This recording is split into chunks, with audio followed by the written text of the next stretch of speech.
지금 현재 자신이 신입인데 리더가 되는 것이 목표이신가요? 아니면 사내 리더 경쟁에서 밀려 지금 이직을 준비하고 계신가요? 혹은 자신이 리더인데 팀원들과의 관계가 어려우신가요? 오늘은 리더십 꿈나무들을 위해 콘텐츠를 준비했습니다. 회사에서 누구보다 일을 열심히 하면 절대로 피할 수 없는 제한이 있습니다. 맞습니다. 바로 팀장 제한이죠. 보통 이 제한이 의미하는 것은요, 당신을 위해 새로운 팀을 꾸려줄게가 아니라 지금 당신과 함께 일하는 친구들을 이끌어줘입니다. 이 때문에 어떤 사람은 리더가 되자마자 동료들의 지지를 얻고, 또 어떤 사람은 리더가 되자마자 동료들의 신임을 잃어버리는데요. 이 차이는 과연 어디에서 발생하는 것일까요? 바로 신뢰를 얻는 방법에서 발생합니다. 우리가 회사를 다니기 전에 친구를 만들던 일반적인 방식은요, 공통의 관심사를 발견하고 공감대를 형성하고 비밀을 공유하면서 친구가 됩니다. 회사에서도 방법은 같은데요. 문제는 공통의 관심사를 일에서 찾지 않고 여전히 취미나 취향에서 찾으려고 하는 사람들입니다. 회사는 생존을 위해 모인 운명 공동체입니다. 동료가 공동체의 이익에 기여하는지 못하는지가 신뢰를 얻을 수 있냐 없냐를 결정하는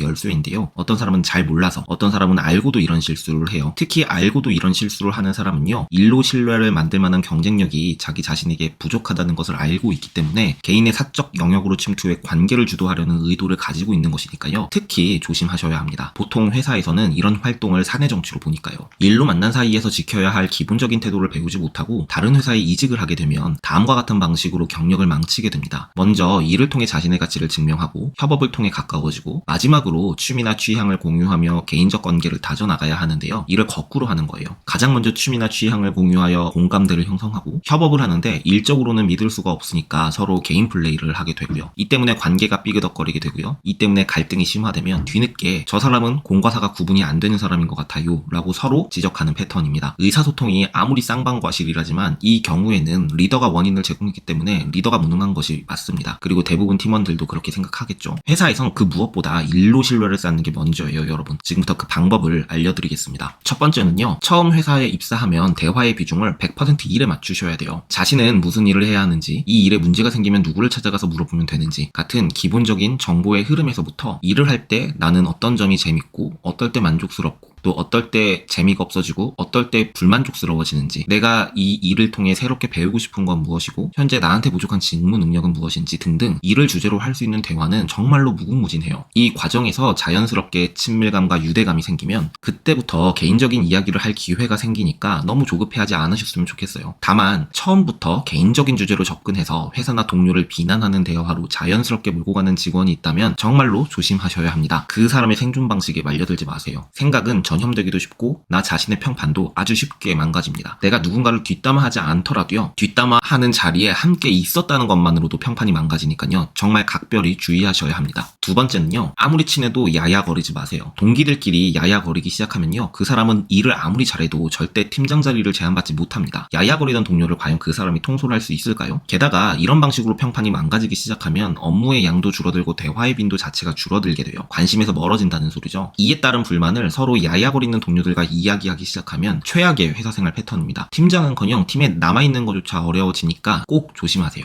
세 번째는요, 나는 아직 신입이니까 라는 생각을 버리셔야 해요. 회사는 동아리가 아니고 신입은 대학생이 아닙니다. 아직 신입이니까 일 처리가 미숙한 건 당연해. 아직 신입이라서 이것까진 몰라도 괜찮을 것 같아요. 이와 같은 마인드셋은 성장에 아무런 도움이 되지 않아요. 신입이기 때문에 무엇이든 배워야 합니다. 설마 이런 사람이 있냐고요? 2년 동안 1000명이 넘는 직장인을 멘토링 했는데요, 한 팀에 한 명씩은 꼭 이런 신입이 있습니다. 그리고 그 사람을 그렇게 부추기는 사람은 어김없이 무능한 경력자더라고요. 무능한 경력자는 이렇게 자기 자신의 자리를 지키기 위해서 자기 자신의 세력을 확장해요. 자기와 비슷한 사람들을 만들려고 하면서요. 마지막으로는요, 자기 자신의 주변에 어떤 사람이 많은지 보셔야 해요. 주변 사람들의 말과 행동이 곧 자기 자신의 모습입니다. 인간관계를 현명하게 쌓은 사람들은 언제나 자신보다 뛰어난 사람을 곁에 둬요. 말 한마디를 하더라도 그런 사람들과 하고요, 식사를 하더라도 그런 사람들과 합니다. 어울리는 무리 중에 자신의 기량이 가장 부족하다면 당신은 금방 성장할 수 있습니다. 어떻게든 일 잘하는 사람들 무리에 들어가려고 노력하세요. 마치겠습니다. 감사합니다.